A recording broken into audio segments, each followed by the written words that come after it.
அனைவருக்கும் வணக்கம். நீங்கள் கேட்டுக்கொண்டிருப்பது உங்கள் அண்ணா சமுதாய வானொலி 90.4 அலைவரிசை. இது இந்தியாவின் முதல் சமுதாய வானொலி. நேயர்களே, இப்பொழுது நீங்கள் கேட்கவிருக்கும் நிகழ்ச்சி உங்கள் அபிமான நட்சத்திர நேர்காணல். நட்சத்திர நேர்காணல் நிகழ்ச்சியில் இன்று நாம் சந்திக்க இருக்கும் நட்சத்திர சிறப்பு விருந்தினர் திருமதி எஸ் மதுமதி IAS, அரசு செயலாளர், மாற்றுத்திறனாளிகள் துறை. வணக்கம் மேம்.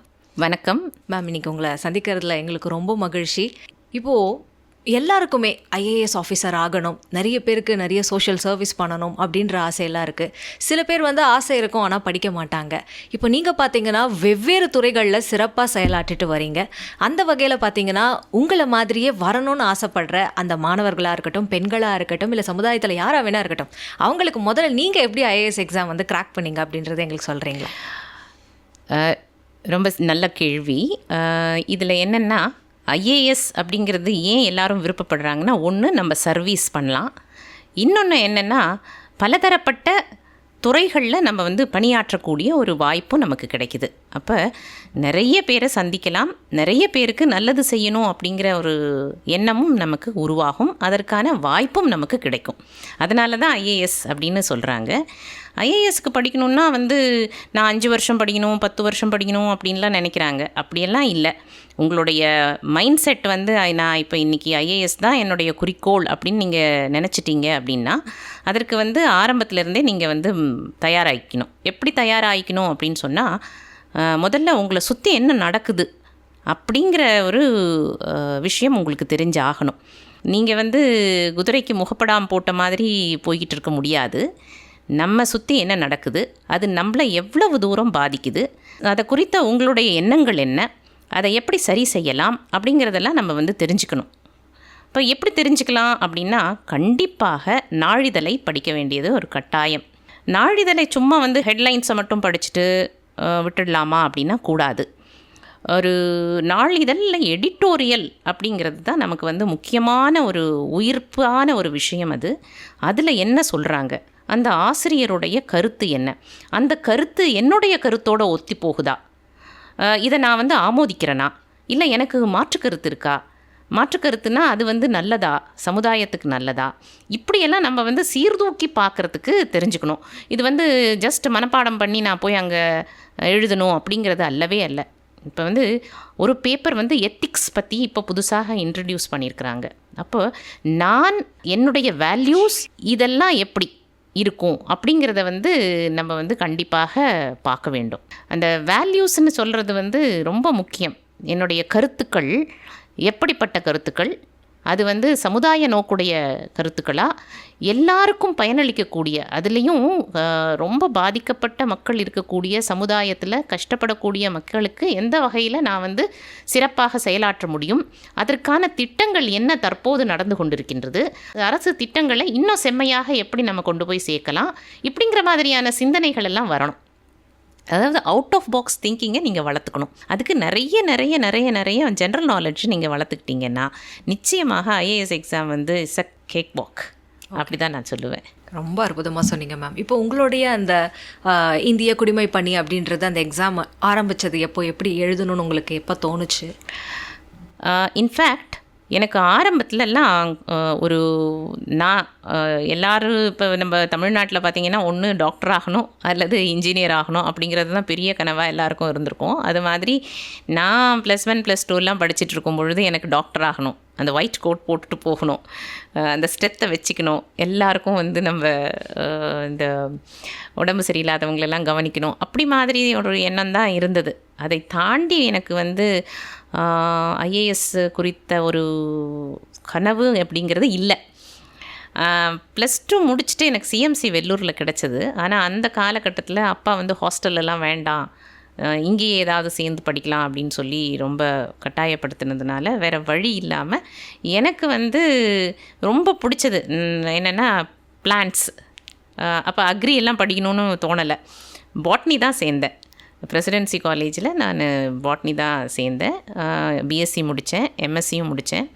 அப்புறம் இங்கே centre for advance studies in botany இங்கே கிண்டியில் இருக்குது, அதில் MPhil ஜாயின் பண்ணேன். அப்போ வந்து என்னுடைய தந்தையார் வந்து பிரசிடென்சி காலேஜிலேயே பப்ளிக் அட்மினிஸ்ட்ரேஷன் டிபார்ட்மெண்ட்டினுடைய ஹெச்ஓடியாக இருந்தார். அவருடைய மாணவர்கள் எல்லாமே இந்த யூபிஎஸ்சிக்கு ப்ரிப்பேர் பண்ணிகிட்டு இருந்தாங்க. ஏன்னா பப்ஆட் வந்து ரொம்ப ஒரு வாண்டட் சப்ஜெக்ட். ஈஸியாக வந்து ஐஏஎஸ்ஸை க்ராக் பண்ணுறதுக்கு அந்த சப்ஜெக்ட் பப்ஆட், சோஷியாலஜி, ஜியாகிரஃபி இந்த சப்ஜெக்ட் எல்லாம் ரொம்ப ஈஸியாக இருக்கும். பிஏ பிஎஸ்சி முடித்த உடனே அவங்க வந்து அதில் பாதி இந்தியன் கான்ஸ்டிடியூஷன் மற்றது வரதுனால அதெல்லாம் வந்து ஈஸியாக ஒரு சோஷியாலஜினா சோஷியல் செட்டப் இது மாதிரியான கேள்விகள் வரதுனால அவங்க ரொம்ப ஈஸியாக அவங்களால எக்ஸாம்ஸ் எழுத முடியும். அதனால் இந்த சப்ஜெக்ட்லாம் ரொம்பவும் எல்லாராலையும் பிடித்து படிக்கக்கூடிய ஒரு சப்ஜெக்ட் ஃபார் யூபிஎஸ்சி ஆஸ்பிரன்ட்ஸ்னு இருந்ததுனால அவங்கக்கிட்ட இருக்கிற மாணவர்கள்லாம் படிக்கும்போது ஏன் நானும் வந்து இதை பற்றி ஆராய்ச்சி பண்ணக்கூடாது, இது என்ன தான் எல்லோரும் அவங்க மட்டும்தான் எழுத முடியுமா, ஏன் நம்மளும் படிக்கக்கூடாது அப்படின்ட்டு ஜஸ்ட் ஒரு காம்படிஷன் சக்ஸஸ் ரிவ்யூ அப்போ வாங்கி அதை படிக்க ஆரம்பித்தேன். அதுக்கப்புறம் எங்கள் அப்பா வந்து ரொம்ப சிம்பிளாக அவங்களுக்கு சொல்லிக் கொடுக்குறதெல்லாம் நான் பார்த்துருக்கேன். வந்து பப்ஆட்னா ஒன்றுமே இல்லை, பாட்ஸ்கார்ப் அப்படின்னு ஒரு இதை வச்சு சொல்லி தருவார். பீன்னா பிளானிங், ஓன்னா ஆர்கனைசேஷன், இப்படியெல்லாம் வந்து அவர் சொல்லி அந்த மாதிரி ஈஸியாக குறிப்பெடுத்துக்கிறது எப்படி அப்படிங்கிறதெல்லாம் அந்த பசங்க பண்ணுறதை பார்த்துட்டு நானும் வந்து அதையே ஒரு ட்ரை பண்ணி பார்ப்போமேன்ட்டு வந்தது தான் இந்த ஐஏஎஸ்ஸு. பட் நான் வந்து டைரெக்டாக வரல, நான் வந்து டிஎன்பிஎஸ்சி தான் ஃபஸ்ட்டு எழுதினேன். ஸோ டிஎன்பிஎஸ்சி ஃபஸ்ட் டைம் எழுதும்போது டிஸ்ட்ரிக்ட் ரெஜிஸ்ட்ரார் கிடச்சிது, ரெஜிஸ்ட்ரேஷன் டிபார்ட்மெண்ட்டில் முதல் தடவை எழுதும்போதே கிடச்சிது. நான் தான் தமிழ்நாட்டில் முதல் பெண்மணி ரெஜிஸ்ட்ரேஷன் டிபார்ட்மெண்ட்டில். அங்கே இருந்துகிட்ருக்கும் பொழுதே வந்து இது தாண்டி டெப்டி கலெக்டர் ஆகலாம் அப்படின்னு சொன்ன உடனே அடுத்து அதில் பயிற்சியில் இருக்கும் பொழுதே ஒரு 4 மாத கால பயிற்சியில் இருக்கும் பொழுதே இந்த எக்ஸாம் வந்தது. திரும்பவும் டிஎன்பிஎஸ்சி குரூப் 1 கூப்பிட்டுருந்தாங்க, கால்ஃபர் பண்ணியிருந்தாங்க, நோட்டிஃபிகேஷன் வந்திருந்தது. அதில் திரும்ப எழுதும் பொழுது டெப்டி கலெக்டர் கிடச்சிது. அப்போது இன்டர்வியூவில் ஒரு கேள்வி கேட்டாங்க, ஏன் வந்து நீங்கள் டிஆர்லேருந்து டிசியாக வரணும், ஏற்கனவே நீங்கள் தான் குரூப் 1 சர்வீஸில் இருக்கீங்களே, ஏன் நீங்கள் டெப்டி கலெக்டராக வரணும் அப்படின்ற மாதிரி அந்த இன்டர்வியூ பேனலில் கேட்டாங்க. இப்போ எனக்கு டக்குன்னு தோணுது என்னென்னா, அது டிஆர்னா ரெஜிஸ்ட்ரேஷனுங்கிறது வெறும் பத்திரப்பதிவு மட்டும்தான். பத்திரப்பதிவு என்பது ரொம்ப குறுகிய ஒரு இடம்.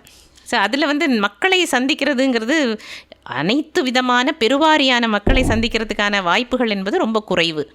ஆனால் ஒரு டெப்டி கலெக்டராக ஆனால் நீங்கள் ஃபீல்டில் போகும்பொழுதே நீங்கள் கிராமத்தில் இருக்கக்கூடிய கடைநிலையில் இருக்கக்கூடிய எல்லாரையுமே நீங்கள் வந்து இந்த சொசைட்டியில் இருக்கக்கூடிய அனைத்து விதமான மக்களையும் பார்க்கக்கூடிய ஒரு வாய்ப்பு நமக்கு கிடைக்கும். அதனால் எனக்கு வந்து ஃபீல்டு ஒர்க் பண்ணுறதுக்கு எனக்கு விருப்பம். அதனால் I want to come as deputy collector அப்படின்னு. ஐஏஎஸ்ன்றது வெறும் ஒரு 3 வார்த்தை இல்லை, ஒரு பேருக்கு பின்னாடி வர வார்த்தை இல்லை, அது ஒரு மிகப்பெரிய ஒரு சமுதாய எண்ணம் கொண்ட ஒரு ஆராய்ச்சி பணி அப்படின்ற மாதிரி நம்ம எடுத்துக்கலாம். நிச்சயமாக அதற்காக நீங்கள் சூஸ் பண்ணியிருக்கீங்க. அதை நிச்சயமாக இப்போது நீங்கள் பார்க்காத அந்த துறைகளே கிடையாது. நீங்கள் சிட்கோவாக இருக்கட்டும், இல்லை சிவில் சப்ளை கமிஷனராக இருக்கட்டும், நிறைய விஷயங்கள், எஜுகேஷனல் செக்ரட்டரியாக எவ்வளவோ நீங்கள் பண்ணியிருக்கீங்க. இப்போ நெக்ஸ்ட் ஜென்ரேஷனில் இருக்கவங்க ஐஏஎஸ்க்கு படிக்கணும்னு நினைக்கும் போது அவங்களுக்கான ஆலோசனையும் நீங்கள் சொல்லியிருந்தீங்க. இப்போ அடுத்ததான் அந்த சமுதாய பொறுப்பு அப்படின்னு வரும்பொழுது இன்றைய கால இளைஞர்கள் அதில் கரெக்டாக போகிறாங்களான்னு நினைக்கிறீங்களா? உங்களுடைய அந்த கருத்து என்ன?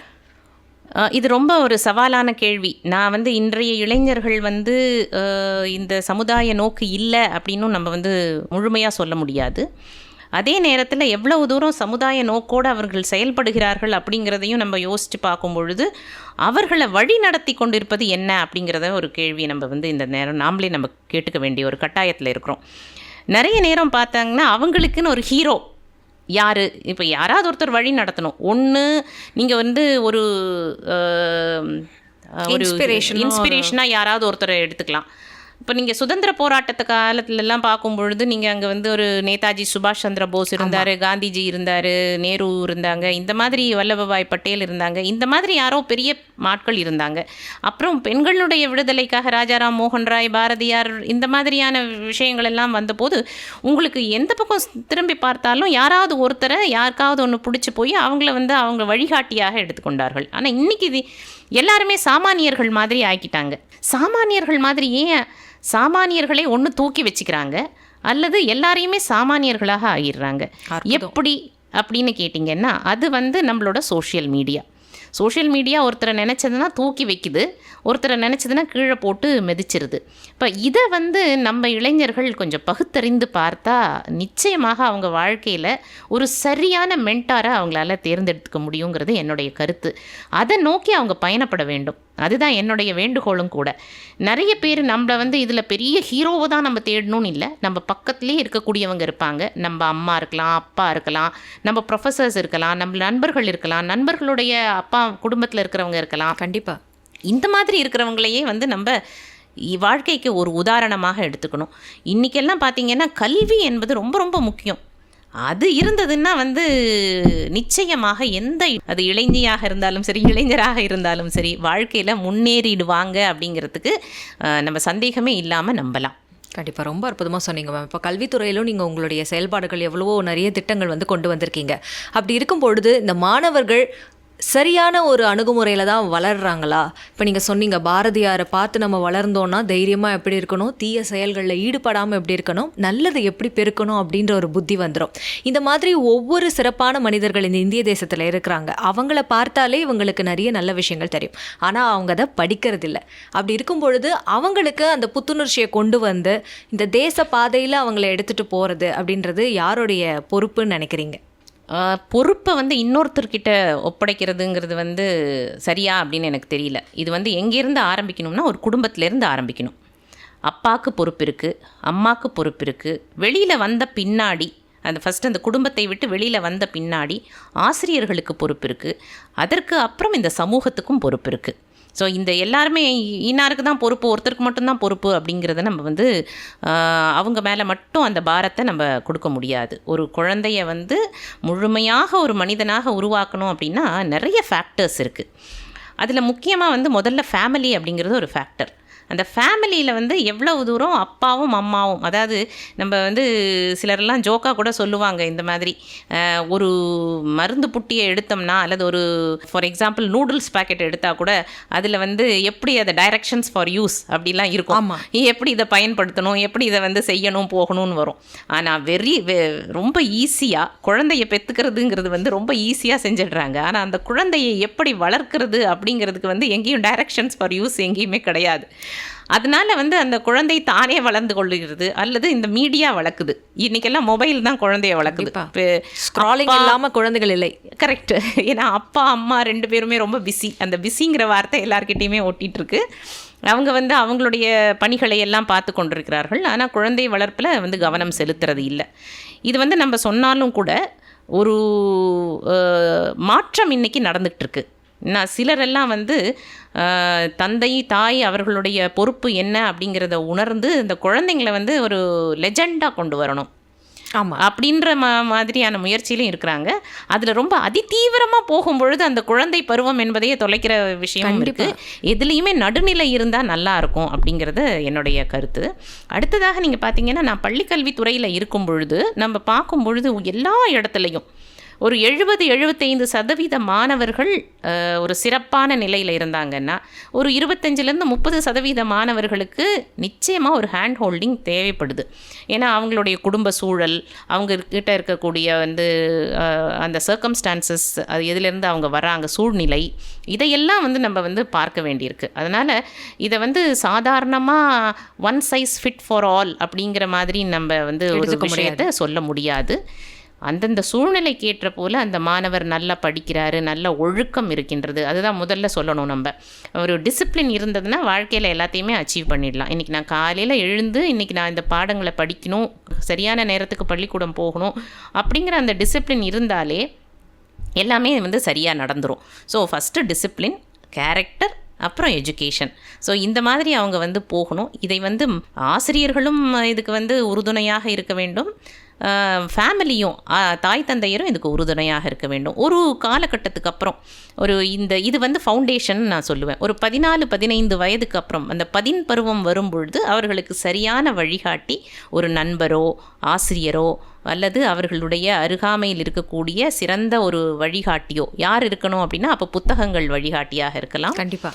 அல்லது அவர்களுக்கு வந்து ஒரு பெரிய ஒரு ஹீரோ யாராவது ஒருத்தர் வழிகாட்டியாக இருக்கலாம். அப்படி அந்த பதின்பருவம் வந்து ரொம்ப முக்கியமான விஷயம். அதை வந்து அவங்க சரியாக புரிஞ்சுக்கிட்டு நடை போட்டாங்கன்னா அவங்களுடைய வாழ்க்கை பயணம் என்பது வெற்றிகரமாக இருக்கும் என்பதில் எந்த விதமான சந்தேகமும் இல்லை. ரொம்ப சிறப்பாக சொன்னீங்க மேம். இப்போ கல்வித்துறை இதெல்லாம் பேசிட்டோம்.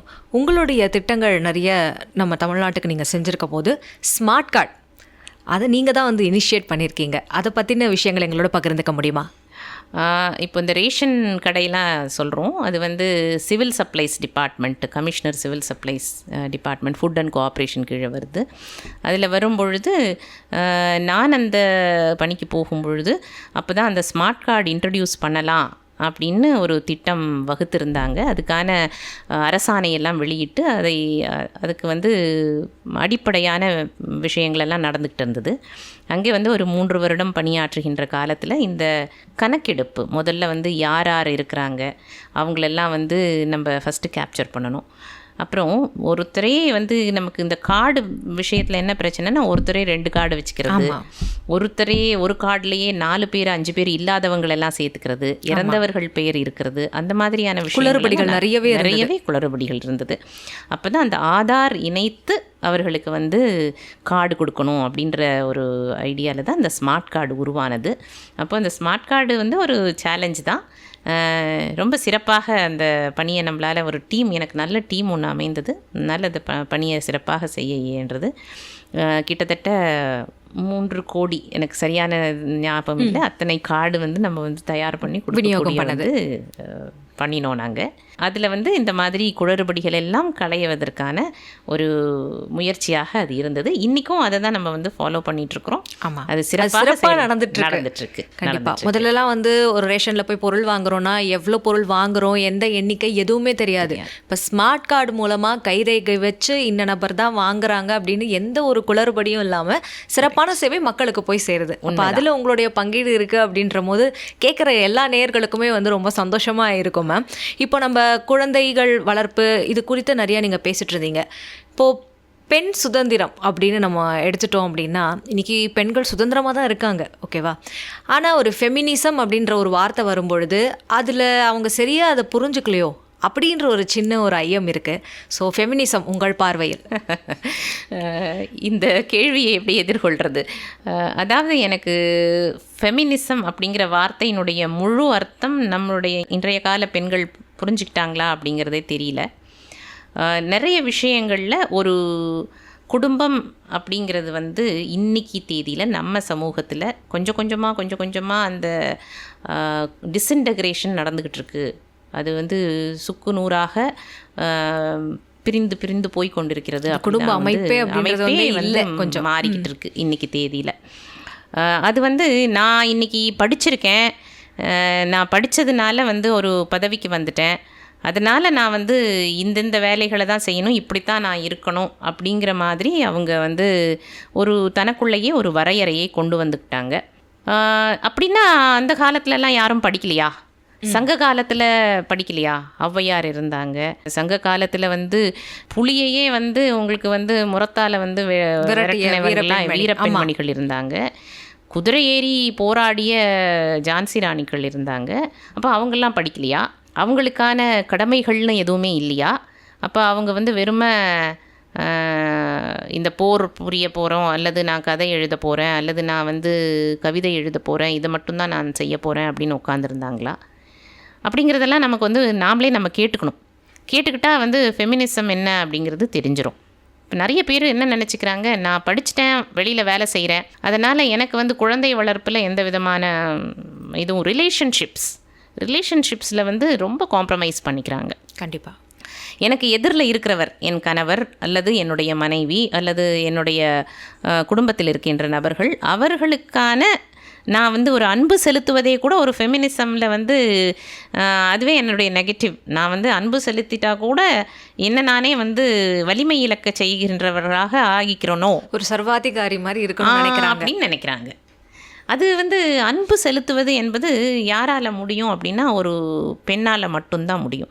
ஆனால் ஒரு பக்கம் நீங்கள் பார்த்தீங்கன்னா இதை சொல்கிற அதே நேரத்தில் அதே மூச்சில் நான் இன்னொரு விஷயத்தையும் சொல்கிறேன். அன்புன்னு நினச்சிக்கிட்டு நிறைய பெண்கள் ஏமாந்து போகிறதும் உண்டு. இன்றைக்கி நம்ம பார்க்குறோம் நிறைய பேர் வந்து திருமணத்திற்கு முன்பே தங்களை இழக்கின்ற நிலை இருக்கின்றது. திருமணத்திற்கு பின்பு வந்து அதாவது நல்ல ஒரு அட்ஜஸ்ட்மெண்ட் இல்லாமல் ஒரு புரிதல் இல்லாமல் போகிறதும் பிரிந்து போகிறதும் இருக்குது. சண்டை சச்சரவுகள் நிறையாக இருக்குது. அப்புறம் இவங்க கொடுமைகளை அனுபவிக்கின்றார்கள் அப்படின்ற மாதிரியான ஒரு நிலையும் இருக்குது. இது எங்கேருந்து ஆரம்பிக்குது? அப்போது என்னிடமிருந்தே இது ஆரம்பிக்கிறதா, அல்லது எதிர்பாலினர் என் மீது வந்து இந்த தாக்கத்தை ஏற்படுத்துகிறார்களா அப்படிங்கிறதெல்லாம் நம்ம வந்து சிந்திக்கணும். ஆண்கள் வந்து எல்லாருமே கொடுமைக்காரர்கள் அப்படின்னா, அல்லது நம்மை வந்து வெறுமை நம்ம வெளித்தோற்றத்தை மட்டுமே பார்த்து கொண்டு நம்மக்கிட்ட வராங்களோ அப்படிங்கிறதெல்லாம் வந்து நாம்லாம் கற்பனை பண்ணிக்கிறது. என்றைக்குமே ஆணாகத்தான் இருக்கின்றான், பெண்ணாக இருக்க நினைத்து இப்போ மாறிக்கொண்டிருக்கின்றார். ஏன்னா நான் பெண்ணாக இருக்கும் பொழுது என்னை அடிமைப்படுத்தி இருந்தார்கள். அதனால் நான் வந்து இப்போ ஒரு சுதந்திரமாக நான் வெளியில் இருக்கணும் அப்படின்னு சொன்னால் நான் இப்படித்தான் உடை அணிந்து கொள்ள வேண்டும், இப்படித்தான் நான் பேசணும், அவங்கள மாதிரியே நானும் வந்து எத்தனை நேரம் வேணாலும் சுற்றலாம் போகலாம் இப்படியெல்லாம் அப்படிங்கிற ஒரு நினைப்பு இருக்குது. இப்போ நான் ஒரு கல்லூரிக்கு போய் என்னை வந்து பேச கூப்பிட்டுருந்தாங்க. அப்போ வந்து பேசி முடித்த பின்ன அந்த பெண்கள் எல்லாம் வந்து நாங்கள் கேள்வி கேட்கணும், நீங்கள் பதில் சொல்லுங்கள் அப்படின்ற மாதிரி சொன்னாங்க. அப்போ முதல்ல கேள்வி கேட்டது, எங்கள் வீட்டில் எங்கள் அம்மா, எனக்கு பிடிக்காத கேரக்டர் எங்கள் அம்மா தான்.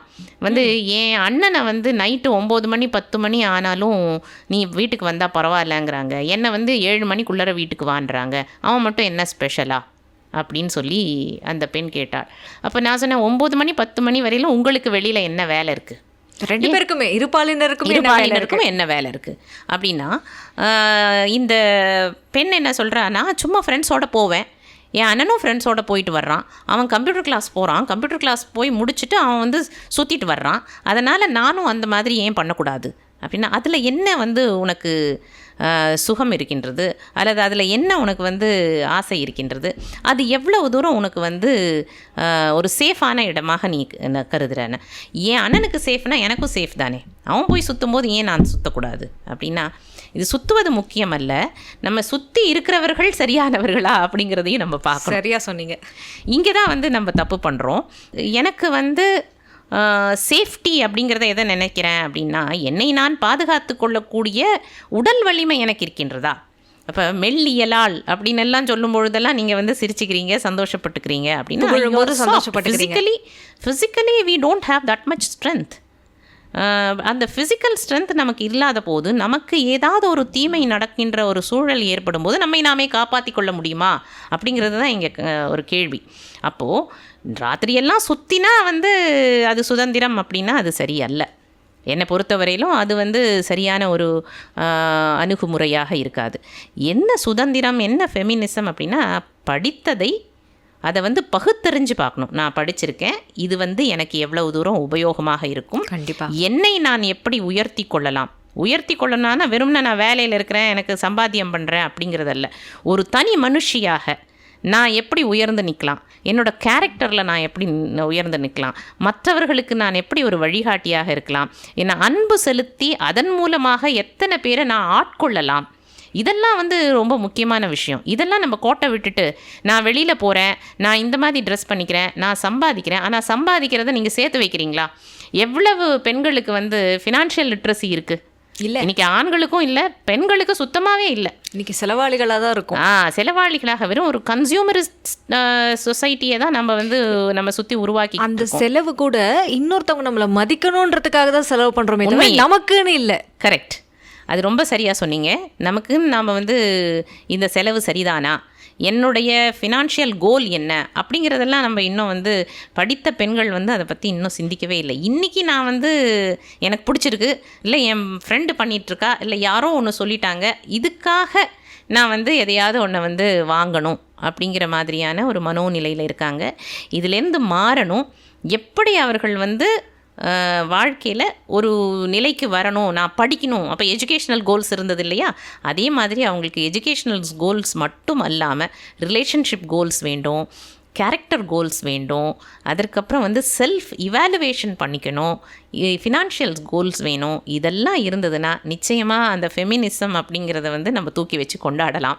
இல்லைன்னா அதுக்கு வந்து அதை கொண்டு போய் டஸ்ட்பினில் போடுறது நல்லதுன்னு நான் நினைக்கிறேன். அப்போ வந்து ஃபெமினிசம் அப்படின்ற வார்த்தை சரியாக தான் இருக்குது, ஆனால் அதை புரிஞ்சுக்கிறவங்களோட அந்த மனநிலை தான் கொஞ்சம் வேறு மாதிரி ஃபெமினிசமாக போயிடுது. உண்மைதான். ஸோ அந்த ஃபெமினிசம்ன்ற வார்த்தையை புரிஞ்சுட்டா எல்லாரும் கொஞ்சம் சரியாக இருக்கலாம். ஏன்னா இப்போ நிறைய பெண்கள் பார்த்தீங்கன்னா ஹைப்பர் இண்டிபெண்டன்ஸ் அப்படின்ற ஒரு ஸ்டேட்டுக்கு போயிட்டாங்க. முதல்ல வந்து இண்டிபெண்ட்டாக இருக்கணும், பட் ஹைப்பர் இண்டிபெண்டன்ஸ்னால் எதுக்குமே எனக்கு யாருமே தேவையில்லை, நானே எனக்கு எல்லாமே பார்த்துக்கிறேன்ற போது ஒரு இடத்துல அது மொத்தமாக நம்மளை வந்து ஸ்பாயில் பண்ணிடும். ஸோ அதை பற்றின யாருக்குமே அந்த விழிப்புணர்வு இல்லை. பணம் மட்டும் இருந்துட்டாலுமே நம்ம சமூகத்தில் வாழ்ந்துட முடியாது. நம்ம சமூக விலங்கு அப்படின்றதுனால ஒரு மனிதன் எல்லாரோட சேர்ந்து இருக்கிறது தான் நல்லது. ஸோ நிறைய விஷயங்கள் நீங்கள் எங்களுக்கு சமுதாயத்தோடு நீங்கள் இருக்கிறதுனால நிறைய பார்வைகள் நீங்கள் பார்த்துருப்பீங்க, நிறைய செய்திகள், நிறைய தகவல்கள், மனிதராக அவங்க என்னென்ன பண்ணுறாங்கன்னு உங்களுக்கு நிறைய தெரியும், நிறைய புகார்கள் கூட உங்களுக்கு வரும். ஸோ நீங்கள் அதுக்காக சமூகத்தில் நிறைய மாற்றங்களை வந்து கொண்டு வந்திருப்பீங்க. அப்படி இருக்கும் பொழுது இன்னைக்கு இந்த ஃபினான்ஷியல் லிட்ரஸி அப்படின்னு சொன்னீங்க. ஃபினான்ஷியல் லிட்ரஸியுமே பார்த்திங்கன்னா அபரிமிதமான பணத்தை குவிச்சு வச்சுட்டு நம்ம வாழணும் அப்படின்னு யாருமே நமக்கு சொல்லலை. கடன் வாங்கி ஒரு பொருளை வாங்கணும் அப்படின்னும் நமக்கு யாருமே சொல்லலை. நம்மளுடைய முன்னோர்கள் அப்படி நடந்துக்கவும் இல்லை. அப்போ அந்த ஃபினான்ஷியல் லிட்ரஸி பற்றி நீங்கள் என்ன நினைக்கிறீங்க? ஃபினான்ஷியல் லிட்ரஸி அப்படின்னு சொல்லும் பொழுது இன்றைக்கி நான் இவ்வளவு சம்பாதிக்கிறேன், அந்த சம்பாத்தியத்தில் எவ்வளவு நான் வந்து இன்றைக்கி எனக்கு தேவைக்காக, என்னுடைய அடிப்படை தேவைக்காக இன்றைக்கி நான் எவ்வளோ வந்து செலவு பண்ணணும், இன்னும் ஒரு 10 வருடங்கள் கழித்து எனக்கு என்னென்ன வந்து ட்ரீம்ஸ் இருக்க போகுது, 10 வருடங்கள் கழித்து நான் வந்து ஒரு வீடு கட்டலாம், அல்லது ஒரு வண்டி வாங்கலாம், அல்லது நான் வந்து ஃபாரின் போகலாம், அல்லது ஒரு 5 வருடங்கள் கழித்து நான் வந்து அப்ராட் போய் படிக்கலாம். இப்படி உங்களுக்குன்னு ஒரு கோல்ஸை நீங்கள் வகுத்துக்கணும். அதற்கு வந்து இப்போ இருந்தே சேமிக்க ஆரம்பிக்கணும். எல்லாமே நான் கடன் வாங்கியே வாங்குவேன் அப்படிங்கிறது அவசியமே இல்லை. இன்றைக்கி நான் வந்து ஒரு பெரிய மியூசிக் சிஸ்டம் வாங்கணும், அது வந்து 1 lakh rupees இல்லை 50,000 rupees ஏதோ ஒரு பணம் இருக்குதுன்னு வச்சுக்கோங்களேன். அதை நான் இன்றைக்கே வாங்கினா அந்த 50,000 நான் எப்படி என்னால் வந்து மொபிலைஸ் பண்ண முடியாது. அப்போ அதுக்கு நான் கடன் வாங்கி வாங்கலாம் அப்படின்னு இருந்ததுன்னா நான் அதை கடன் வாங்கி வாங்கக்கூடாது. அப்போது இந்த 50,000 நான் எவ்வளவு மாதத்தில் சேமிக்க முடியும், சேமித்தா நான் வந்து கடனே இல்லாமல் அந்த பொருளை வாங்க முடியும். அப்போ நீங்கள் கடனை வாங்கிட்டு நீங்கள் இஎம்ஐ கட்டுறதுக்கு உங்களால் முடியும், ஆனால் அந்த இஎம்ஐயை பதிலாக அதை நீங்கள் ஏன் சேமிக்கக்கூடாது? சிறப்பு. இதை தான் வந்து நம்ம ஒரு பெண்களும் தெரிஞ்சுக்கணும். அன்றைக்கி இப்போ இதெல்லாம் வந்து யாரும் சொல்லி கொடுத்தெல்லாம் வரவே இல்லை. பழைய காலத்தில் நம்ம அம்மா பாட்டிமார் இவங்கெல்லாம் வந்து எப்போ பாரு சிறுவாடுன்னு சொல்லுவாங்க, சிறுவாடு சேர்த்துக்கிட்டே இருப்பாங்க. சிறுவாடுன்னா என்னென்னா, நீங்கள் போய் பார்த்தீங்கன்னா துவரம்பருப்பு டப்பாவில் கொஞ்சம் காசு இருக்கும், அரிசி பானையில் கொஞ்சம் காசு இருக்கும், அப்படி எல்லாமே போட்டு ஒரு திடீர்னு ஒரு அஞ்சரை பெட்டியில் கொஞ்சம் இருக்கும். திடீர்னு வந்து ஏதாவது பிரச்சனை அப்படின்னு வீட்டில் சொன்னாங்கன்னா உடனே அங்கேருந்துலாம் இங்கே எல்லாம் எடுத்து அந்த அம்மாவே ஒரு பெரிய தொகையை வந்து நமக்கு தயார் பண்ணி கொடுக்குற லெவல் இருக்கும். அது வந்து நிறைய குடும்பங்களில் பார்த்துருக்கலாம், இன்றைக்கும் கிராமத்தில் பார்த்துக்கலாம். ஆனால் அது கொஞ்சம் கொஞ்சமாக வழக்கொழிந்து போய்கிட்டே இருக்குது. இன்றைக்கி யாருக்கிட்டையுமே அந்த பணத்தை வந்து சேமிக்கணும் அப்படிங்கிற எண்ணம் இல்லை. என்னதான் நம்ம வந்து ஆன்லைன் மூலமாக பர்ச்சேஸ் பண்ணுறோம், போகிறோம் வர்றோம் எல்லாமே இருந்தாலும் ஆன்லைன் மூலமாகவே ஏன் சேமிக்க தொடங்கக்கூடாது? கண்டிப்பாக இதுதான் நம்ம வந்து படித்த பெண்கள் கொஞ்சம் சிந்திக்கணும். அதை வந்து என்றைக்குமே கையில் பணம் இருக்கிறது. நிறைய பேர் என்னென்னா, எனக்கு அதெல்லாம் தெரியாது. குறிப்பாக வந்து பெண்களை போய் நீங்கள் கேட்டிங்கன்னா, எனக்கு அந்த பேங்க்கில் போகிறதோ தெரியாது, எனக்கு எஃப்டினா என்னன்னு தெரியாது, எனக்கு பாண்டுனா என்னன்னு தெரியாது, இதெல்லாம் வந்து எங்கள் அப்பா பார்த்துக்குவார், இல்லை அண்ணா பார்த்துக்குவார், இல்லை எங்கள் வீட்டுக்காரர் பார்த்துக்குவார். ஏன் கற்றுக்கக்கூடாது? நீங்கள் மற்ற சம்பாதிக்கிறீங்க, நீங்கள் கஷ்டப்பட்டு சம்பாதிக்கிற பணத்தை நீங்கள் எப்படி சேர்த்து வைக்கணும்? நீங்கள் ஏன் ஒரு பேங்க்குக்கு போகக்கூடாது? நீங்கள் ஏன் பேங்க்கில் போய் கேட்கக்கூடாது? ஒரு அக்கௌண்ட் ஓப்பன் பண்ணணும், அந்த அக்கௌண்ட் வந்து எஃப்டியாக இருக்கணுமா, என்னோடய சேவிங்ஸ் பேங்க்கில் எவ்வளோ நான் வச்சுக்கலாம், நீங்கள் ரெக்கரிங் ஆர்டியாக இருக்கலாம், இன்சூரன்ஸ் இருக்குது, ஃபஸ்ட்டு மெடிக்கல் இன்சூரன்ஸ் எடுக்கணும். இதெல்லாம் ஏன் நீங்கள் வந்து தெரிஞ்சுக்கக்கூடாது? ஆக இந்த பெண்கள் வந்து முக்கியமாக தெரிஞ்சிக்க வேண்டியது, பணத்தை சம்பாதிச்சா மட்டும் போதாது, பணத்தை எப்படி திறமையாக கையாளணும் அப்படிங்கிறத அவங்க முதல்ல புரிஞ்சுக்கணும். கண்டிப்பாக மேம். ஒரு ஐஏஎஸ் அதிகாரியாக நீங்கள் எல்லாத்தையும் நிர்வகிக்கிறதுனால எல்லா விஷயத்துலையும் என்ன கேள்வி கேட்டாலும் நீங்கள் சொல்லிடுறீங்க. நன்றி. நேயர்களே, இந்த நிகழ்ச்சியின் தொடர்ச்சியை 2ஆம் பாகத்தில் நாம் கேட்கலாம்.